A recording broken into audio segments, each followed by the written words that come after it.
Eu confesso a vocês que eu tenho assim fico ansioso para que as coisas, não vou nem dizer voltem a não sei o quê, porque esse patamar que eu anseio, ele está tão distante na minha memória que eu nem sei a que tempo eu teria que me referir para dizer esta frase que eu vou dizer, que as coisas voltem ao normal. Quando é que as coisas estiveram normais, né? A minha memória não alcança, tem que recuar muito tempo. E não é que essa normalidade fosse a normalidade de um país com seus problemas resolvidos, não, absolutamente. Mas eu digo a normalidade das coisas serem tratadas ou maltratadas ou tratadas de forma errada ou até bem tratadas pelo dia a dia do governo, da política, dos políticos e, consequentemente, o noticiário da imprensa pudesse ser um pouco mais diverso, né? Um pouco mais variado, que um dia a gente estivesse discutindo meio ambiente, no outro dia a gente pudesse estar discutindo a questão da violência, no outro dia à luz de medidas ou de acontecimentos que fossem se sucedendo. Mas nós estamos aí num limbo que já dura anos, né, em que o epicentro de tudo, né, e de todos é a questão política, né? Ora com impeachment, ora com eleição, ora com a fragilidade, a ilegitimidade enfim, do governo Temer, ora porque a Lava Jato está operando, ora porque não sei o quê, e agora estamos na fase pós-eleitoral e pré-governamental do presidente eleito Jair Bolsonaro. Enquanto as coisas não entram no ritmo de sua execução, repito, com bons ou maus resultados, ficamos todos navegando nessas águas meio turvas, meio chatas, né?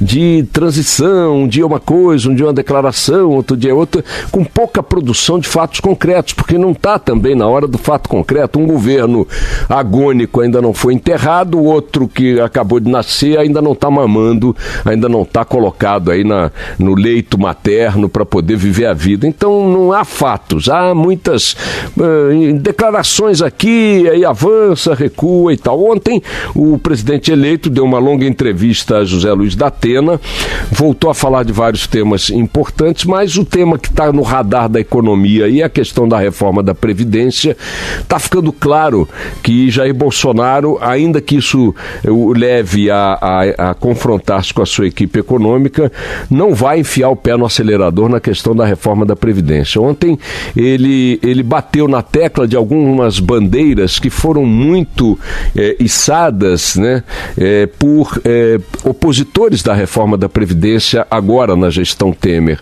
Vocês vão se lembrar que enquanto o governo Temer estava ainda com perspectiva de aprovar alguma coisa no Congresso e a reforma da Previdência era o seu eixo, os críticos da reforma do Temer diziam que ela quebraria contratos de aposentadoria de gente que já tinha direito adquirido e que com a reforma da Previdência perderia esses direitos. Tanto que a campanha do governo nas televisões foi muito no sentido de dizer, e nos discursos também, no sentido de dizer que nenhum direito seria desrespeitado, que a reforma era para quem entrasse a partir de agora, que era para cortar privilégios de super aposentadorias, super e tal, na área pública e tal. Bolsonaro ontem bateu nessa tecla. Eu não posso pegar um aposentado que já tem seu contrato com o Estado celebrado naquela aposentadoria e quebrar esse contrato. A vida da pessoa está estruturada em cima dessa relação aí, desse contrato com o Estado. Eu trabalhei um tempo, você está me pagando um dinheiro, todo mês eu recebo, esse é o contrato estabelecido, eu não posso fazer isso e tal. Todas as declarações de Bolsonaro sobre a reforma da Previdência, é importantíssimo chamar atenção para isso, têm sido atenuantes quando colocadas diante, por exemplo, do projeto que já está lá, encaminhado pelo governo Temer. Idade mínima de 65 anos ele já chutou para escanteio. A própria ideia de uma reforma mais dura, mais ampla, ele já chutou para escanteio. As declarações dele ontem pro Datena foram declarações também amenizando essa expectativa. E mais, abrindo a seguinte porta: há coisas que podem ser feitas, disse ele, em outras palavras, que podem ser feitas, que saneiam as contas públicas sem a necessidade de caminharmos nessa direção que está aí, com esse modelo que está proposto.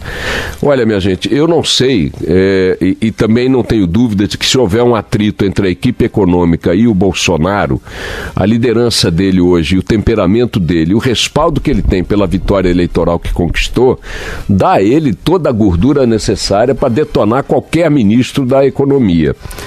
Mas eu farejo, e não sou o primeiro a fazê-lo, sinais de tensão no horizonte próximo, porque há uma diferença muito acentuada entre o que entendem ser necessário na Previdência as figuras da equipe econômica de Bolsonaro, especialmente o ministro Paulo Guedes, e o próprio Bolsonaro, mais sensível à questão política, mais sensível às reações no Congresso, etc. e tal.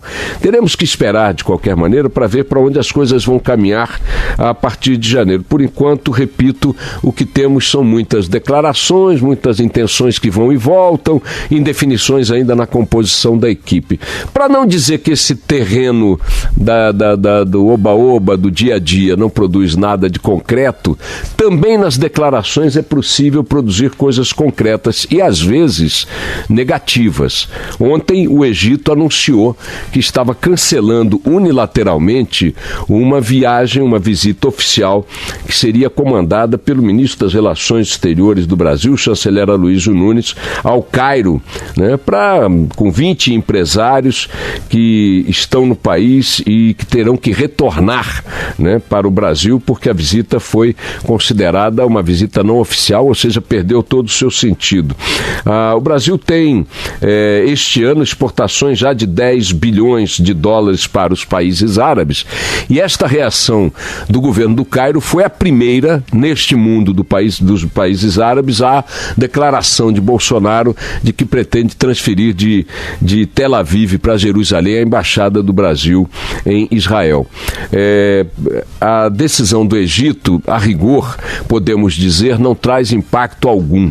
Quer porque missões dessa natureza geralmente levam muito tempo para produzir alguma consequência, quer porque ela é uma missão comandada por um chanceler de um governo que está terminando, né? A representatividade, o peso político é realmente esse, pouco, quer porque o Egito não chega a ser um grande parceiro econômico do Brasil e tal, como são outros países no mundo árabe. Mas a decisão do Egito ontem é uma sinalização, uma reação concreta a algo que, repito, Bolsonaro não devia ter feito.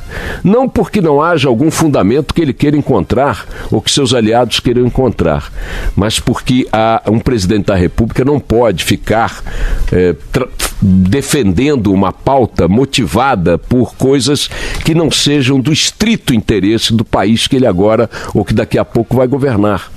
Ele vai governar um país de judeus, de árabes, de católicos, de pentecostes, de evangélicos, de umbandistas e de ateus, entre os quais me incluo, creio que somos 16 milhões de pessoas. E isto não pode determinar, portanto, que as decisões ou declarações, o que é pior, porque digamos que ele tivesse tomado essa decisão, produzido esse efeito concreto na diplomacia brasileira e tivéssemos arcando com as consequências. Não, estamos arcando com consequências que podem até se tornar mais volumosas e problemáticas na área econômica por um blá blá blá, por uma retórica de campanha mantida na pós-campanha. Quem é que está empenhado na transferência? Qual é o cidadão brasileiro nas ruas, desempregado, procurando emprego, que está querendo discutir a crise no Oriente Médio ou posicionamentos do Brasil dessa natureza, como se tivéssemos ali o protagonismo que os Estados Unidos têm e que, portanto, são obrigados a tomar posições de caráter simbólico também. Ontem estávamos dando aqui a lista de países que seguiram o exemplo americano de transferir a embaixada para Jerusalém, e ela reúne as seguintes potências econômicas, políticas, culturais e tudo mais: Guatemala, Honduras, Ilhas Marshall, Micronésia, Nauru, Togo, Paraguai e a não descartável Palau. A Palau. Então, é isso. Está aí o Egito sinalizando algo que os humores da diplomacia árabe costumam levar muito a sério, com esse tipo de declaração ou de intenção, manifestação de desejo dos governos, e mais sério ainda leva quando eles são concretizados. Eu não sei até onde Bolsonaro vai levar essa história. Li ontem nos jornais que tem um núcleo duro na campanha dele, na assessoria dele, que quer dobrar a aposta consulta para ver se os árabes vão pagar para ver. Eu sugiro que Bolsonaro, se quiser ouvir alguma coisa dura, não ouça o núcleo duro. Comece a ouvir os problemas duros, avaliar duramente as consequências do que vai falar e fazer, porque tudo bem que até que pudesse surgir problemas quando ele sentar na cadeira do Planalto. Tomara que não surjam soluções. Mas antes, a gente já está com esse abacaxi aí desnecessário para se alinhar a quem? A Donald Trump? Qual é a contrapartida que Donald Trump nos vai dar? Qual é a contrapartida que Israel nos vai dar que compense os problemas que vão ser criados com esse tipo de iniciativa, né? Falar menos talvez seja um bom negócio para Bolsonaro agora, hein? Quem sabe, hein? Seguir assim o exemplo do Mourão, por exemplo, que está falando bem menos. Atuar mais, é importante que ele atue mais, que ele coloque a sua equipe em andamento, que ele vá para Brasília, ocupe os espaços que por direito legítimo conquistou, mas sei lá, tem muito blá blá blá, produzindo mais confusão do que resultado. Porque resultado mesmo só vai produzir a partir de janeiro. Vamos lá.